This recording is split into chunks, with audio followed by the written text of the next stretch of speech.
જો આ ભાગવદ ગીતા છે ઇસ્કોન મંદિર, બરાબર. એમાં અધ્યાય છે બીજો અને શ્લોક છે આપણે 21માં.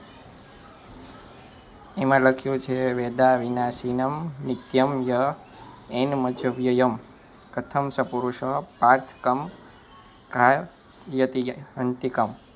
પુરુષ શબ્દનો અહીંયા ઉલ્લેખ થયો છે, પુરુષ, બરાબર.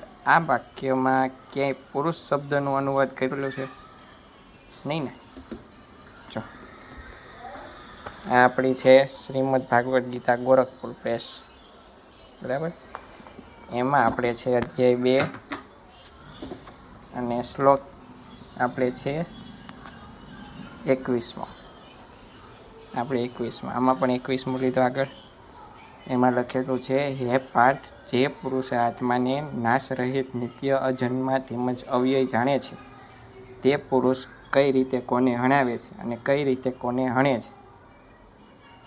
આ શ્લોક બીજાનો અનુવાદ છે. આમાં પુરુષ શબ્દનો ઉલ્લેખ કરેલો છે, અહીંયા પણ ઉલ્લેખ કરેલો છે, બરાબર. આમાં 21માં પુરુષ શબ્દનો ઉલ્લેખ કરેલો છે, અનુવાદમાં મનુષ્ય કરેલો છે, પણ પુરુષનો નથી કરેલો. શબ્દ ફેર કરી લીધો. એક શબ્દમાં એ લોકો કેટલું સમજાવી શકે ને એ હું તમને આજે જણાવું.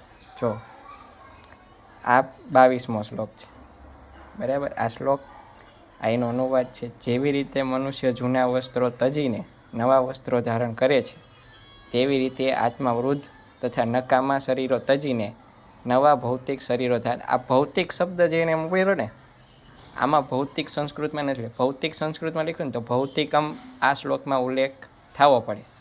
ભૌતિકમ સંસ્કૃતનો શબ્દ છે, ભૌતિક અહીંયા શબ્દ આવ્યો છે તો અહીં ભૌતિકમનો ઉલ્લેખ હોવો પડે. અનુવાદમાં એને એટલો ફેર કરી દીધો.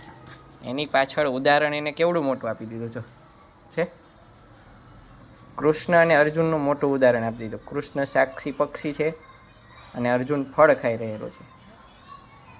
કૃષ્ણ અને અર્જુનનું બહુ મોટું ઉદાહરણ આપી દીધું એમાં એને, જોયું. એટલે આવો નાનો નાનો ફેર કરી અને બનાવેલી છે.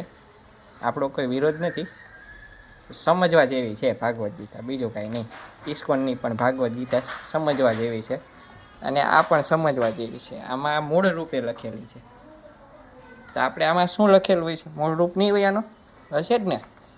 આને ઓપોર્ચ્યુનિટી પહેલાં દેવાની છે આપણે ગોરખપુરવાળાને.